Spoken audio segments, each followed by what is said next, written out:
तीन जादुई छाते। आज मांडवा गांव का मंजर देखने लायक था। पूरा आसमान काले घने बादलों से छाया हुआ था। बिजली जोरों शोरों के साथ चमक रही थी।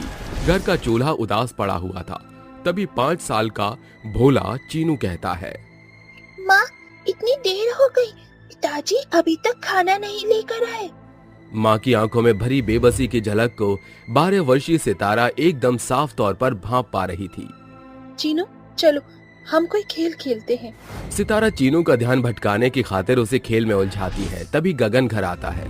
ये क्या, आप तो पूरी तौर से भीग चुके हैं। अरे अरे मेरी फिक्र छोड़ो, बच्चे भूख से बिलबिला रहे हैं। इस राशन से उनकी खातिर खाना पका दो जल्दी। जहां पूरा गांव खा पी कर सोने को था, उस घड़ी उनके घर में चूल्हा जल रहा था। भूख के चलते दोनों बच्चे फिजूल खाना खा जाते हैं। बचा हुआ खाना भारती गगन को परोस देती है। भारती, तुम्हारे खाने को तो कुछ बचा ही नहीं है। वो सवेरे कांता के घर से भोज आया था, मैंने वही खा लिया था। पेट में रत्ती भर भी जगह शेष नहीं। भूख से बिलखने के बावजूद भी भारती का खाने के प्रति मनाही का रुझान घर की आर्थिक तंगी को साफ साफ दर्शा रहा था। भारी बरसात के चलते छत की टूटे फूटे छप्पर से बरसात की फुहार बरसने के चलते सभी को जागकर रात काली करनी पड़ती है। ये बरसात हम गरीबों पर बिजली की तरह टूट पड़ी है। मैं पूछती हूँ, आखिर ऐसी कौन सी कमाई कर रही हो तुम कि अब तक एक नया छप्पर चढ़ाने के पैसे भी न जोड़ सके। मैं अपनी तरफ से भरसक कोशिश कर रहा हूँ। थोड़े ही समय पश्चात सवेरा हो जाता है, मगर बरसात छूटने के बजाय और ज्यादा बढ़ती ही चली जाती है, जिसे देख गगन बिगड़ते स्वर में कहता है, अरे जाने ये मेघालय के बादल कब छटेंगे।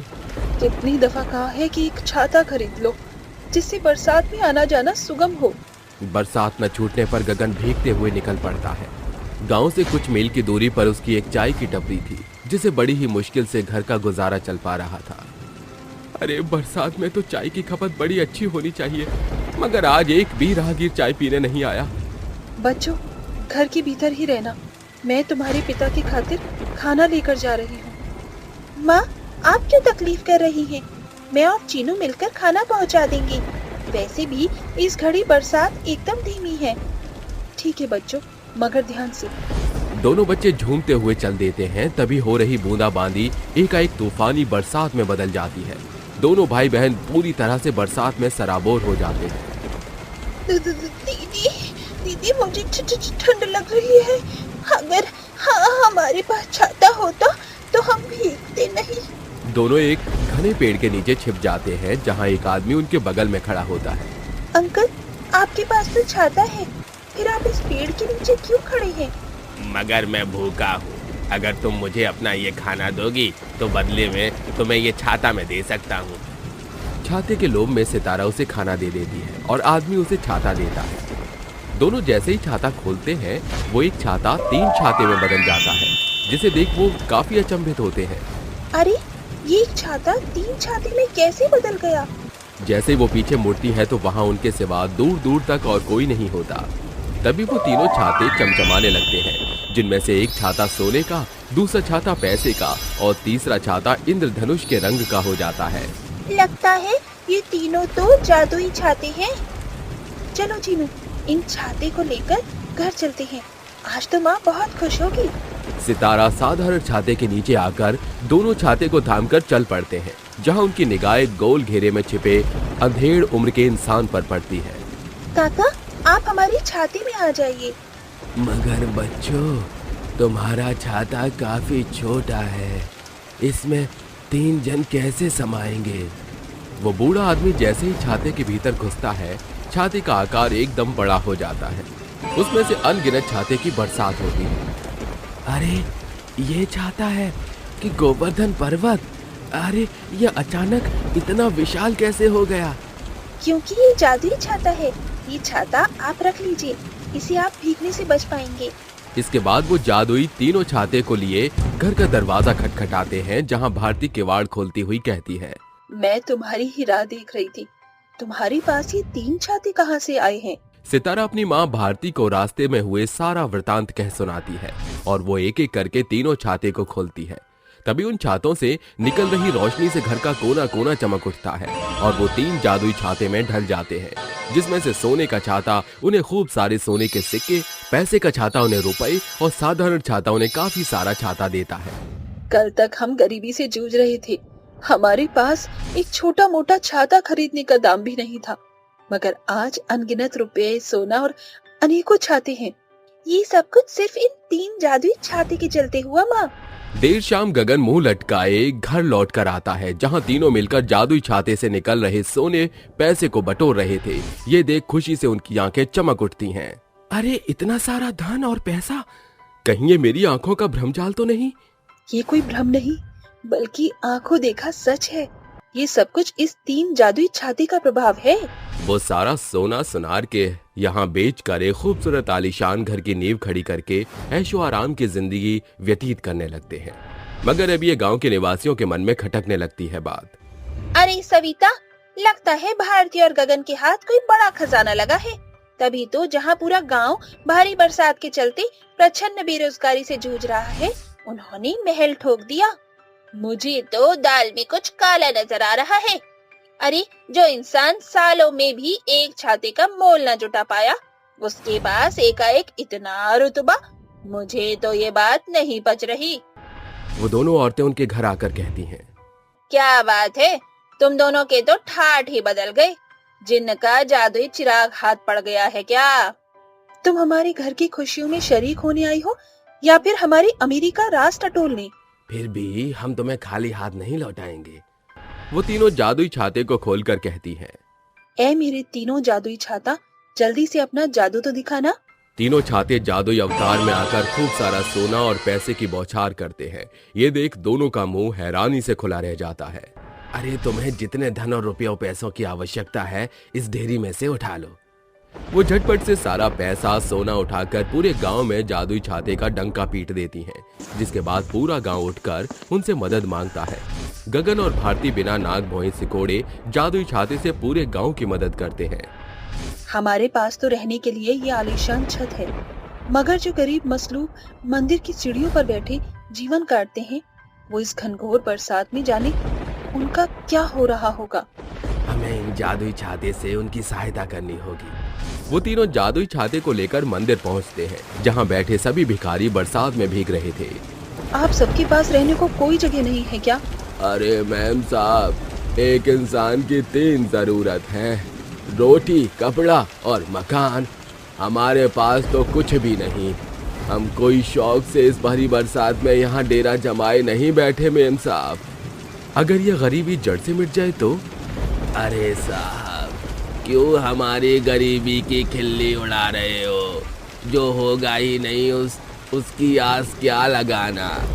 गगन उसी क्षण जादुई छाते को खोलता है, जिसके साथ भिखारी की झोली अनगिनत रुपयों और सोने से भर जाती है। इसका सदुपयोग करो और उतार लो इस गरीबी की गठरी को।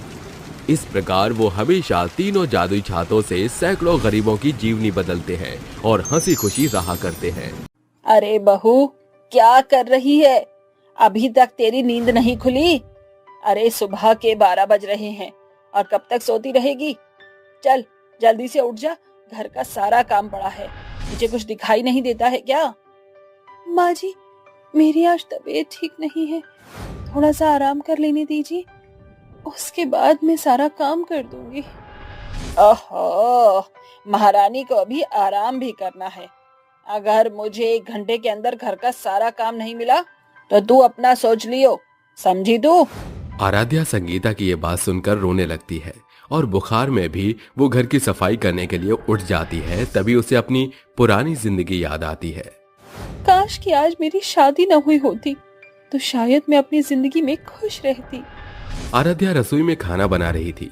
तभी उसकी सास सुमित्रा उसके पास आती है और कहती है, अरे बहू, खुशबू तो बहुत अच्छी आ रही है।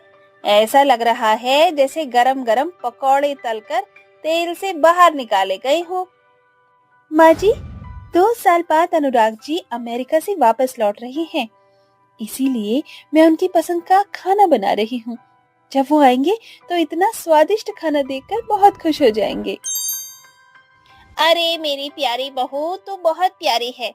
मेरे तो भाग्य खुल गए जब से तू मेरे घर में आई है। और देख, मैं तेरे लिए क्या लेकर आई हूँ। ये मेरी सबसे पसंदीदा बनारसी साड़ी है।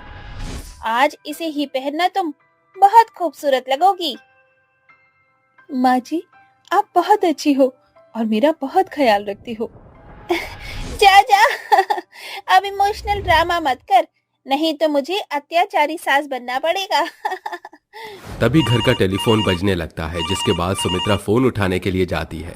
जैसे ही सुमित्रा फोन उठाकर हेलो बोलती है, फोन के दूसरी तरफ से एक नर्स सुमित्रा से कहती है, क्या आप अनुराग जी के घर से बात कर रही हो?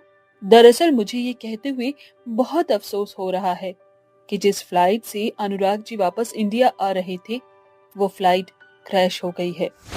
कृपया डेड बॉडी लेने के लिए हॉस्पिटल पहुंच जाइए। सुमित्रा के पैरों तले जमीन खिसक जाती है और उसकी आंखों से आंसू टपकने लगते हैं।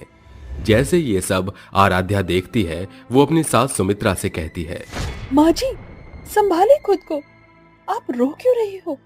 मुझे बताओ, क्या परेशानी है? सुमित्रा आराध्या से कुछ नहीं कह पाती, जिसके बाद सुमित्रा आराध्या को गले से लगाकर फूट फूट कर रोने लगती है और उसे लेकर हॉस्पिटल पहुंचती है।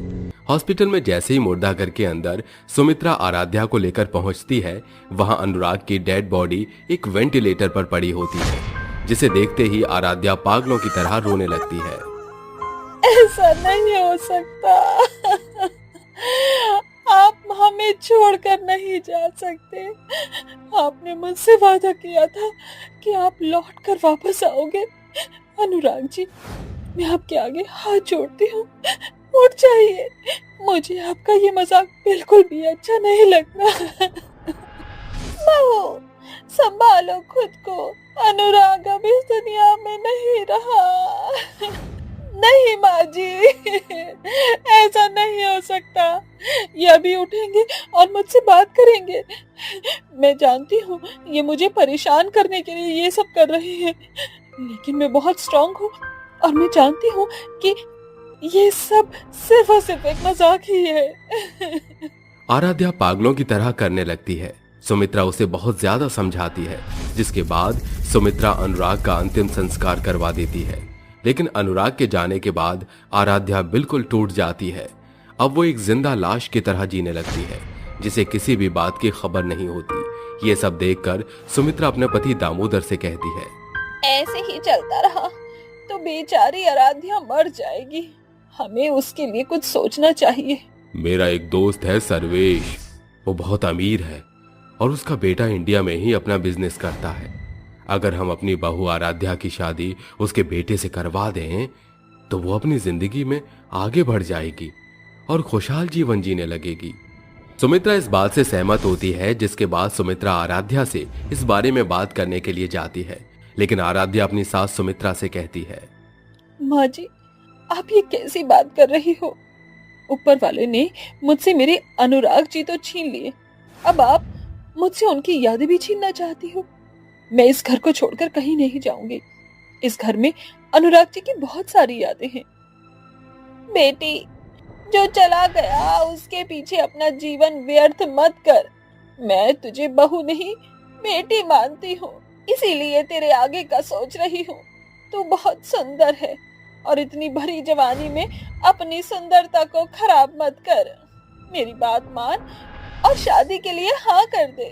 सुमित्रा आराध्या को बहुत समझाती है, जिसके बाद आराध्या न चाहते हुए भी शादी के लिए हाँ कर देती है। जिसके बाद वो मोहित से आराध्या का रिश्ता कर देते हैं। मोहित बहुत बड़ा बिजनेसमैन था और बहुत अमीर भी था, लेकिन वो आराध्या से उम्र में कुछ साल छोटा था। पर उसके माता पिता ने सुमित्रा और दामोदर से पूरे 10 लाख रुपए की डिमांड की थी और बेचारों ने आराध्या को एक खुशहाल जीवन देने के लिए उनकी डिमांड को पूरा किया और शादी वाले दिन उन्होंने मोहित के माता पिता को 10 लाख रुपए दे दिए। वहीं फेरे लेते समय आराध्या अनुराग को याद करते हुए रोने लगती है। कुछ ही देर बाद शादी संपन्न हो जाती है, जिसके बाद सुमित्रा संगीता से कहती है, संगीता जी, ये मेरी बहू नहीं, मेरी बेटी के समान है। मैं उम्मीद करती हूँ कि आप भी इसे अच्छे से समझोगी। हाँ हाँ, क्यों नहीं, आखिर आराध्या मेरी भी बेटी ही है। आप लोग बिल्कुल भी चिंता मत करो, आराध्या को कभी भी आप लोगों की याद नहीं आएगी। ये कहकर संगीता आराध्या को ले जाती है। कुछ दिनों तक आराध्या थोड़ी खुश रहती है, लेकिन धीरे धीरे संगीता अपने रंग ढंग दिखाने लगती है और छोटी मोटी बातों पर आराध्या को जलील करने लगती है। कान खोल कर सुन ले बहू, आज रात हमारे घर पर फंक्शन है। मेहमानों को किसी भी चीज की कमी नहीं होनी चाहिए। और सुन, क्या ये कॉटन की साड़ी पहनती रहती है? थोड़ी अच्छी और महंगी साड़ी पहन, ताकि उन्हें लगे कि तू हमारे खानदान की बहू है। लेकिन माँ जी, ये तो नई साड़ी है, आज सुबह ही मैंने निकाली है। बस बस, ज्यादा सफाई देने की जरूरत नहीं है। जो कहा है उसे कर। ये कहकर संगीता वहां से चली जाती है और जैसे जैसे रात होती है घर पर मेहमान आने शुरू हो जाते हैं।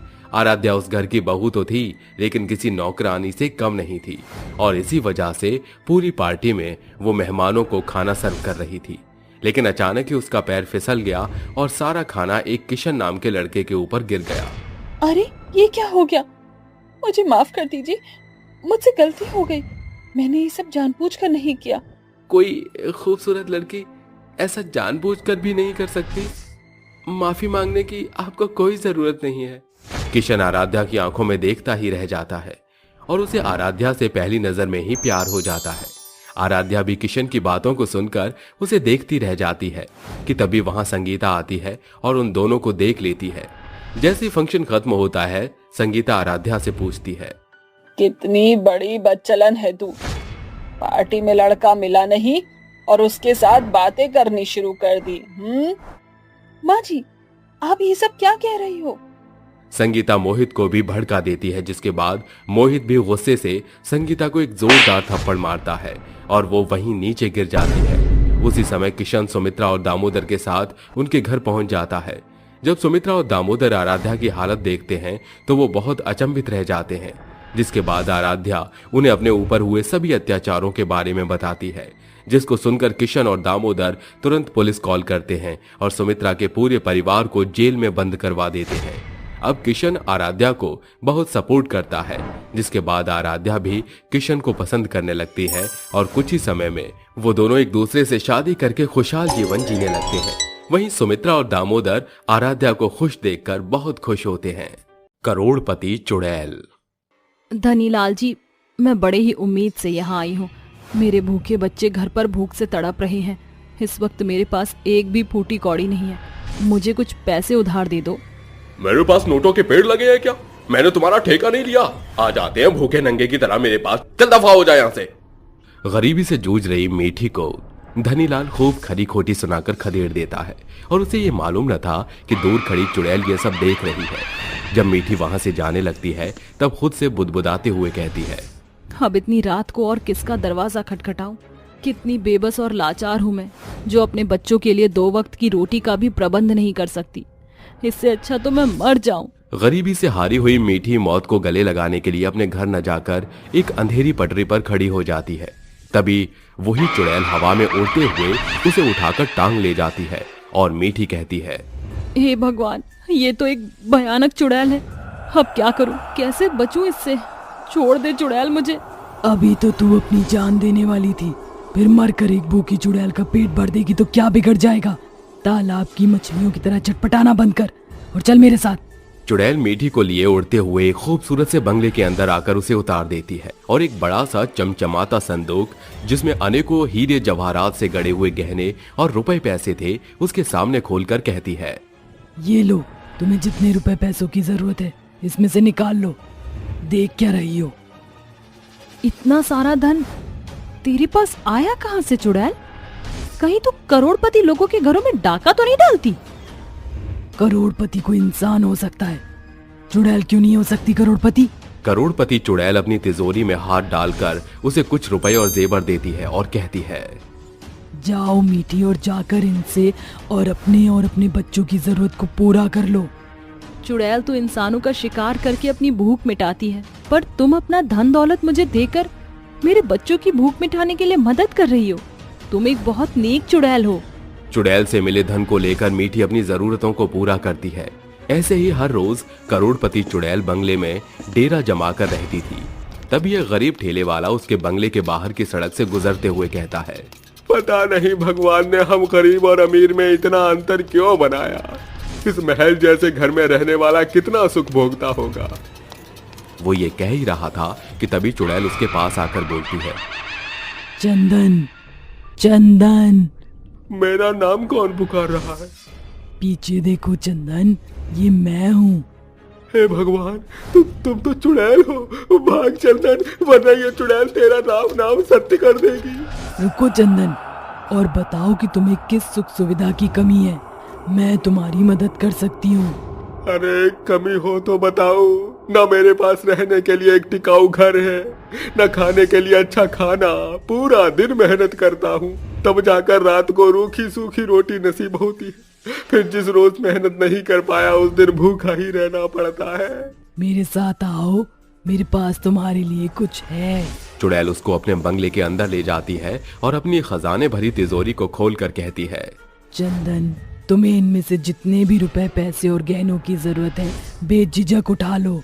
ये सब कुछ किसका है और बंगले का मालिक कौन है? इस बंगले की मालकिन तुम्हारे सामने खड़ी है। एक चुड़ैल के पास इतनी शान और शौकत। अब ज्यादा सोच विचार मत करो और तुम्हें जितनी धन की जरूरत है उठा लो। चंदन चुड़ैल से मिले धन को लेकर घर आ जाता है, जहाँ उसकी बीवी लाजवंती कहती है, आ जाने में इतनी देर कैसे हो गई? लाजवंती, आज से हमारे दिन पलटने वाले हैं। अब हमारे घर की नींव भी मजबूत होगी और हम इस टूटे फूटे घर में एक दिन काटने की जरूरत नहीं। अब हम भी एक सुखी जीवन बिता सकते हैं। पर इतना कुछ पूरा करने के लिए हमारे पास पैसे कहाँ से आएंगे? पैसों का जुगाड़ तो हो चुका, ये देखो। अरे अचानक इतने पैसे आपके पास आए कहाँ से? ये पैसे मुझे करोड़पति चुड़ैल ने दिए हैं। कैसी अटपटी बातें कर रहे हो? चुड़ैल भला किसी का घर क्यों संवारेगी? वो तो लोगों का घर उजाड़ना जानती है, लोगों का खून बहाना जानती है। पर वो चुड़ैल एक नेक और अच्छी चुड़ैल है, यकीन करो लाजवंती। पर अगर इन पैसों के पीछे भी उसका कोई छलावा हुआ तो? चंदन पूरी वारदात बताकर लाजवंती को समझाने में कामयाब हो जाता है, जिसके बाद वो चुड़ैल के दिए धन से अपनी खुशियां खरीदती है और उनकी जिंदगी काफी अच्छे से कटने लगती है। पर वक्त के साथ उनके पैसे खत्म हो जाते हैं और लाजवंती कहती है, सुनो जी, नया घर बनाने में सारे पैसे लग गए। आप उस करोड़पति चुड़ैल से कुछ पैसे की मदद और मांग लो। हाँ, वैसे भी तो चुड़ैल अब पैसे का करेगी क्या? मैं उसके पास जा रहा हूँ लाजवंती। इस बार मैं भी तुम्हारे साथ चलूंगी। दोनों रात होने का इंतजार करते हैं और चुड़ैल के बंगले में फिर से कदम रखते हैं, जहाँ चुड़ैल कहती है, चंदन, तुम फिर से यहाँ? चुड़ैल जी, मुझे आपके धन कुबेर, मेरा मतलब मदद की जरूरत है। कुछ रुपए और दे दो हमें और मेरी मदद कर दो चुड़ैल। ठीक है, हाथ बढ़ाओ और ले लो। चंदन हाथ बढ़ाकर ढेर सारे गहने और पैसे निकालकर जाने लगता है। तभी लाजवंती चुड़ैल से कहती है, तुम कैसी चुड़ैल हो जो लोगों को मारने की बजाय उनकी गरीबी दूर करके उनकी मदद कर रही हो? ऐसा करके तुम्हें क्या मिलता है? गरीब और जरूरतमंद की मदद करके मुझे बहुत सुकून मिलता है, क्योंकि मेरी ये अमीरी मेरे किसी काम की नहीं। पर तुम ऐसे चुड़ैल बनकर इस बंगले में क्यों भटक रही हो? तुम जानना चाहती हो तो सुनो। रीमा अपने पति मनोहर और बेटे राजू के साथ भीमपुर गांव में रहती थी। उसकी पारिवारिक परिस्थिति काफी दयनीय थी, पर रीमा के हौसले काफी बुलंद थे। एक दिन वो अपने पति से कहती है, सुनो जी, क्या जीवन भर हम गरीबी में ही जीते रहेंगे? अपने बेटे की अच्छी शिक्षा और जीवन देने के लिए हमें कुछ तो सोचना होगा। हम गरीब कर भी क्या सकते हैं? क्यों ना हम अपने घर को गिरवी रखकर बैंक से ऋण लेकर कोई कारोबार शुरू कर दें? भाग्यवान, हम पहले ही इतने गरीब हैं, हम ये जुआ नहीं खेल सकते। व्यापार में मुनाफा और घाटा होना आम बात है, पर हमें अच्छे जीवन के लिए ये जोखिम उठाना ही पड़ेगा।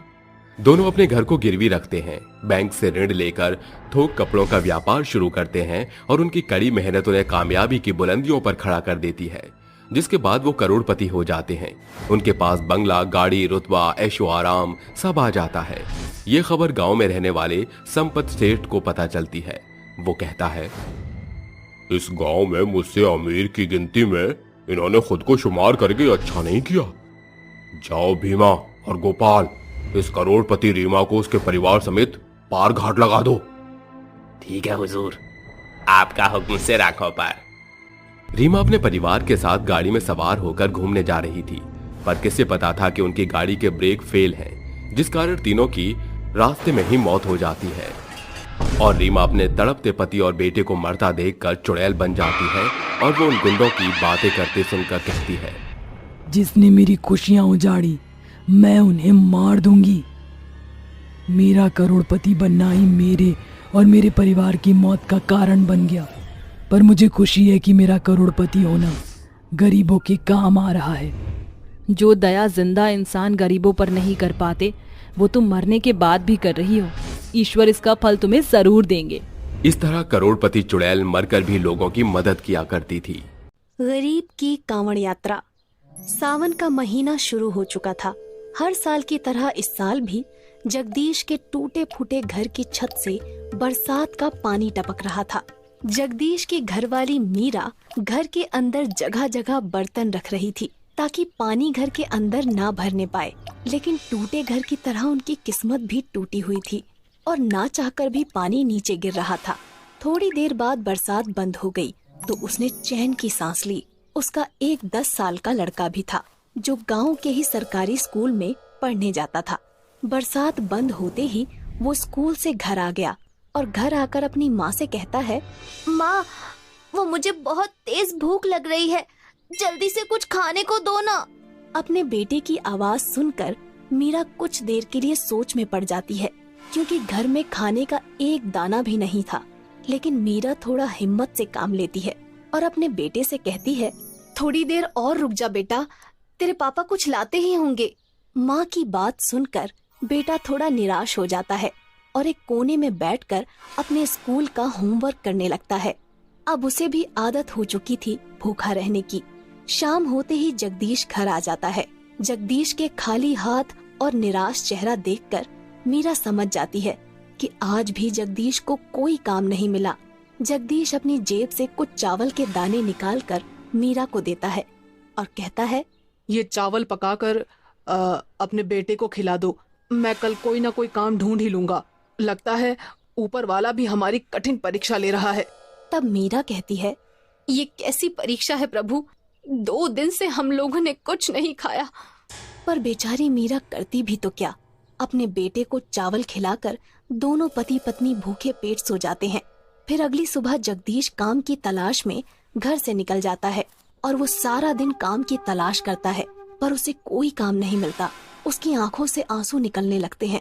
हे भगवान, आज फिर मेरे बीवी बच्चे भूखे सोएंगे।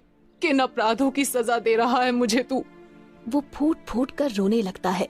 तभी एक आदमी वहाँ से गुजरता है और जगदीश से कहता है, क्या हुआ भाई, रो क्यों रहे हो? तब जगदीश कहता है, क्या बताऊं भैया, 2 दिन से भूखा हूँ और कोई काम भी नहीं मिल रहा है। तब वो आदमी कहता है, मेरे होटल में बर्तन धोने वाला लड़का कुछ दिनों के लिए छुट्टी लेकर चला गया है। अगर तुम्हें कोई एतराज ना हो तो तुम तब तक के लिए मेरे यहाँ काम कर सकते हो। जगदीश रोते हुए उस आदमी के पैरों में गिर पड़ता है। तब वो आदमी कहता है, अरे भाई, क्या कर रहे हो? सब ऊपर वाले की मेहरबानी है, उस पर भरोसा रखो, सब ठीक हो जाएगा। जगदीश होटल जाकर सारे बर्तन साफ करता है और बदले में होटल का मालिक उसे खाना देता है। जगदीश सारा खाना लेकर अपने घर आता है और खुशी से मीरा को पुकारता है, अरे सुनती हो भाग्यवान, मैं खाना लाया हूँ, जल्दी से अपने बेटे को खिला दो।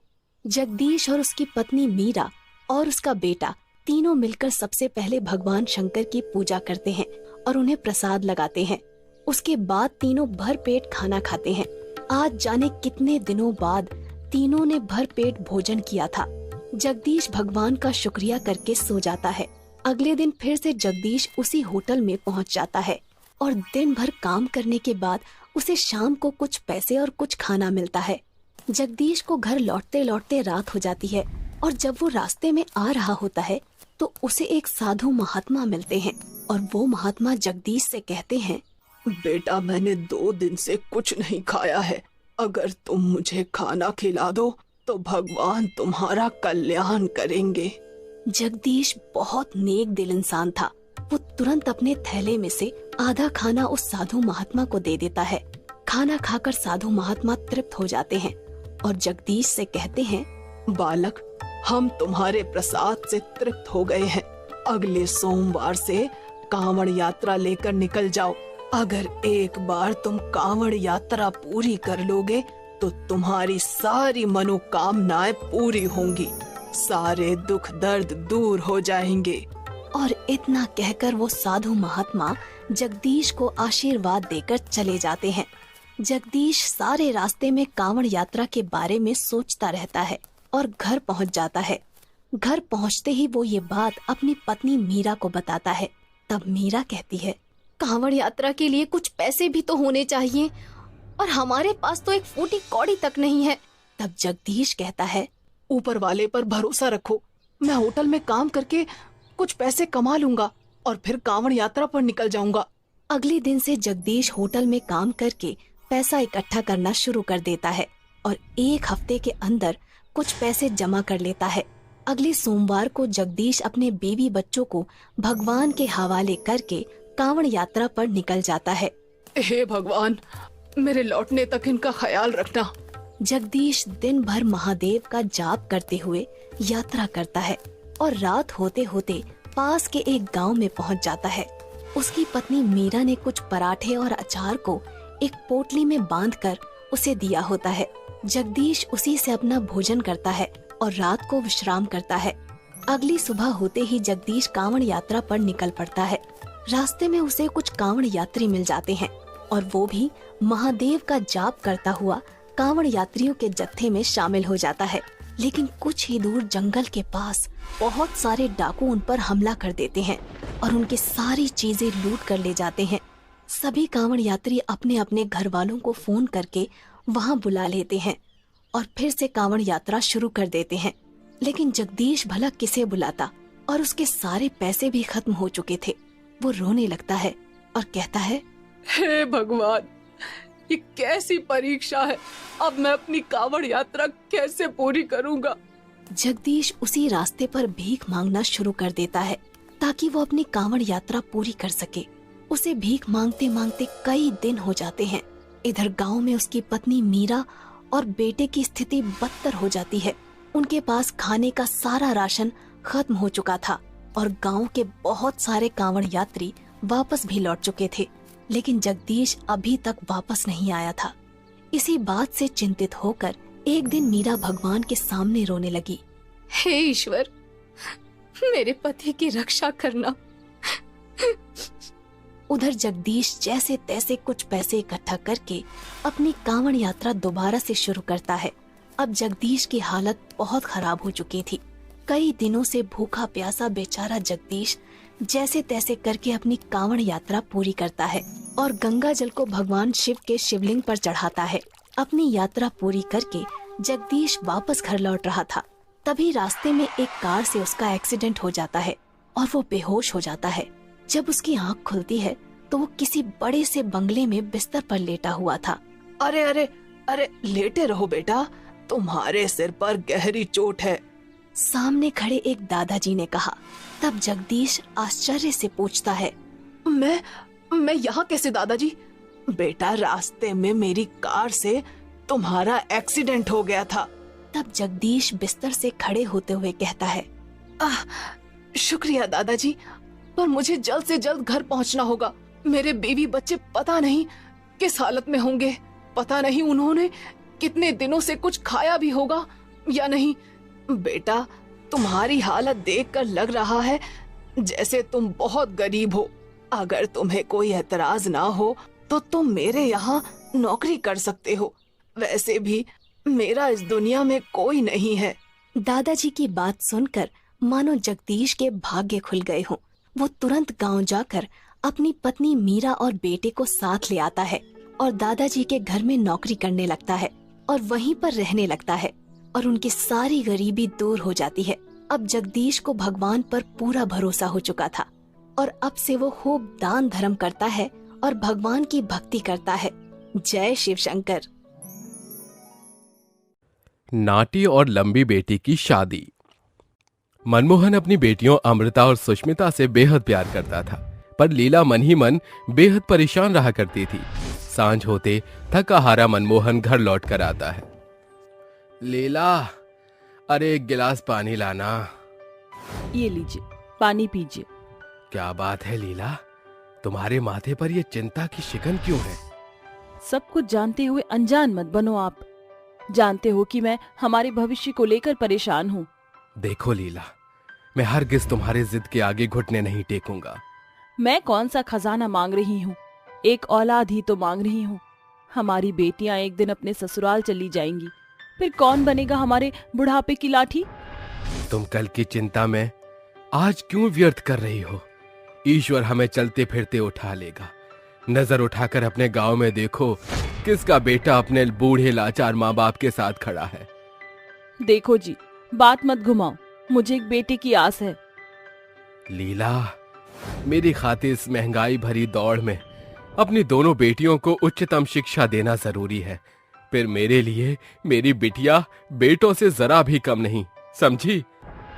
दोनों के बीच संतान को लेकर मुठभेड़ शुरू हो जाती है। तभी उनकी नन्ही बेटियां दौड़ते हुए आकर पिता से चिपट जाती हैं, जिसे देख दोनों चुप्पी साध लेते हैं। पिताजी, पता है आज पूरे कक्षा में मेरे खातिर तालियां बजी। पिताजी, आज टीचर ने मुझे टेस्ट पेपर में 10 में से 10 नंबर दिए। ये सुनकर मनमोहन फूले नहीं समाता और मुस्कुराकर कहता है, शाबाश शाबाश मेरी बच्चियों, खूब बढ़ो और तरक्की करो। गुजरते समय के साथ मोहन की दोनों बेटियां 16 बरस की हो जाती हैं, मगर उम्र के साथ दोनों के कद में बड़ा फर्क आता दिखाई पड़ता है। सुनो जी, आपको नहीं लगता कि हमारी दोनों बेटियों के कद में फर्क आता जा रहा है? तुम भी ना लीला, खामखा परेशान हो रही हो। तुम्हारी आंखों का धोखा होगा। मनमोहन लीला की बात टालते हुए उन्हें स्कूल छोड़ने चल पड़ता है। तभी गांव में रहने वाली कादम्बरी ताने भरे लहजे में कहती है, अरे ये मेरी आंखें चौंधी आ गई हैं कि मैं सही देख रही हूँ। बड़ी बहन बौनी और छोटी बहन देवदार जैसी लंबी चौड़ी दिखाई पड़ रही है। मनमोहन कादम्बरी की बोली को नजरअंदाज करके आगे बढ़ता है, जहां प्रकाश कहता है, अरे मनमोहन, ये तुम्हारी दोनों बिटिया के कद में इतना अंतराल काहे दिखत है? एक बिटिया ताड़ के जैसन लंबा खंबा और दूजी बैंगन के बौने पौधे जैसन नाटी। बेटियों को लंबे नाटे की व्यंग्यता का पात्र बनता देख मनमोहन अपनी बेटियों की सूरत निहार कर कहता है, मेरी राजकुमारियों, अपने पिता की बात को ध्यान से सुनना। जमाना सिर्फ आगे बढ़ते हुए लोगों के बीच रोड़ा बनते हैं, मगर तुम्हें इन सभी दकियानूसी बात को नकार कर कामयाबी के शिखर पर चढ़ना है। तुम दोनों का लंबा और नाटा कद बिल्कुल अंबर धरा के जैसे है। दोनों भले ही एक दूसरे को छू नहीं सकते, लेकिन फिर भी एक दूसरे से जुड़े हुए हैं। ये सुनकर दोनों बहनें एक दूसरे के गले लगकर कहती हैं, हम दोनों बहनों के बीच के प्यार को कोई भी कम नहीं कर सकता है। गुजरते समय के साथ दोनों बहनों का स्कूल समाप्त होता है। उन्हें हर दिन अपने लंबे नाटे कद के चलते गांव के लोगों की जली कटी बातों को सुनना पड़ता, जिसके बावजूद भी वो हिम्मत नहीं हारती। पिताजी, आशीर्वाद दीजिए, आज हमारे कॉलेज का पहला दिन है। खूब पढ़ो और तरक्की की सीढ़ियां चढ़ो मेरी रानी बिटिया। बुद्धि भ्रष्ट हो गई है तुम्हारी। अरे जिस उम्र में बेटियों को दूधो नहाओ पूतो फलों का आशीर्वाद देना चाहिए, तुम उन्हें और पढ़ने की आशीर्वाद दे रहे हो। इनके नाटे और लंबे कद के चलते घर आया रिश्ता भी लौट जाता है। बड़ी बहन बित्ते भर की रह गई और छोटी बहन खजूर के पेड़ के जैसी बेहिसाब बढ़ती जा रही है। मेरी चिंता किसी को नजर ही नहीं आती। माँ, दुनिया हमारे लंबे नाटे कद को लेकर क्या सोचती है, उससे हम बहनों को फर्क नहीं पड़ता। दोनों बहनें पिता की सीख को दिमाग में बैठाकर कॉलेज रवाना होती हैं। तभी सांझ होते ही मनमोहन गांव में बैठे झुंड के बीच में आकर कहता है, अरे क्या चल रहा है भाई? अरे तुम्हारी ही लंबी नाटी बेटियों के चर्चे चल रहे हैं। उनकी उम्र की सभी बेटियों के ब्याह हो गए, बस तुम्हारी ही बेबाक बेटियां गांव की जमीन रौंद कर छोरों के साथ पढ़ाई लिखाई कर रही हैं। अरे का पता पढ़ाई करत है कि गुलछर्रे उड़ावत है। ससुरी बेटी जात को इतना चूट निकबात नहीं है। जीवन भर गांव के सीने पर मूंग दली हैं। लोगों के कड़वे बोल मनमोहन को अंदर तक झंझोर देते हैं, जिसके बाद वो लड़खड़ाते कदमों से घर पहुंचकर रात भर गहरी सोच सोचते हुए सदा के लिए आंखें मूंद लेता है। पिताजी उठिए ना, पिताजी बस कीजिए, ये आंख में चौली, उठिए ना, आपको आपकी बेटियों का वास्ता। अरे करम जलियो, तुम्हारे चलते मेरा सुहाग उजड़ गया। तुम्हारे लंबे और नाटे कद के लिए इन्होंने तुम्हारा हिम्मत घटने नहीं दिया, लेकिन खुद जिंदगी से हार गए। पिता के देहांत के बाद उन पे दुखों का पहाड़ टूट पड़ता है। ऐसे में घर में खाने के भी लाले पड़ जाते हैं। दोनों बहनें नौकरी की तलाश में दर दर भटकती हैं, लेकिन उन्हें निराश होकर खाली हाथ लौटना पड़ता है। जिस अनपढ़ता के चलते हमने पिताजी को खोया, हमें उसके खिलाफ आवाज उठाना होगा। हमें इस गांव को साक्षर करना होगा, जिससे पैसे भी आएंगे और गांव में बदलाव भी। दोनों बहनें हौसला बांध के गांव के चबूतरे पर खड़ी होकर कहती हैं, देखिए, हम दोनों बहनों का आप तमाम औरतों से दरखास्त है कि अपने बेटों के साथ अपनी बेटियों को भी शिक्षित कराएं, क्योंकि समाज में उनका औहदा बढ़ेगा। आहा, औहदे की बात कही भी तो किसने, जो खुद 3 फुटिया है। अरे ओ नाटी, ई बकैती बंद करके अपना कद बढ़ा, समझी। वैसे कादम्बरी काकी, आप तो पूरे 6 फुट की हैं। आपने इतने कद से कौन सा झंडा गाड़ लिया। सिर्फ ब्याह किया, बच्चे पैदा किए और बेटियों के किशोरी होते ही उन्हें बेच आए लोभियों के हाथ। ज्यादा बड़बोली ना बन, लंबी खंबी। देखे तेरे सामने खड़ी मेरी बेटी एकदम खुश है। माँ, आपने जांच पड़ताल करके बड़े घर में मेरी शादी कराई, जहां मेरा जीवन नौकरानी से बढ़कर नहीं। मुझे सांस भी उनकी मर्जी से लेना पड़ता है। जीती जागती मूर्ति बनकर रह गई आपकी बेटी। ये सुनकर सभी का सिर झुक जाता है और कादम्बरी पछतावा जाहिर करती हुई बोल पड़ती है, बेटी मुझे माफ कर दे, मैंने बिना तेरी राय के अपनी जिद तुझ पर थोप दी। लड़की का अस्तित्व कद से नहीं काकी, उसकी साक्षरता से होता है, ताकि वो सही गलत के खिलाफ आवाज उठा सके।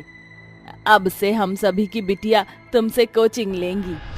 दोनों बहनें गांव की तमाम लड़कियों को पढ़ाती हैं, जिससे आए 4 पैसे से उनका घर-बार आसानी से चलने लगता है। फिर लंबी नाटी बहनों की जी तोड़ लगन उन्हें न सिर्फ अपने गांव बल्कि उनके शिक्षा के स्तर की खातिर जगह जगह मशहूर करा देता है। देख चुटकी, हमने पिताजी के हौसले से अपने बीच के लंबे नाटे के खाई को भरकर एक परिभाषा कायम कर दी। दोनों बहनें पूरे गांव के सामने खुश होती हैं।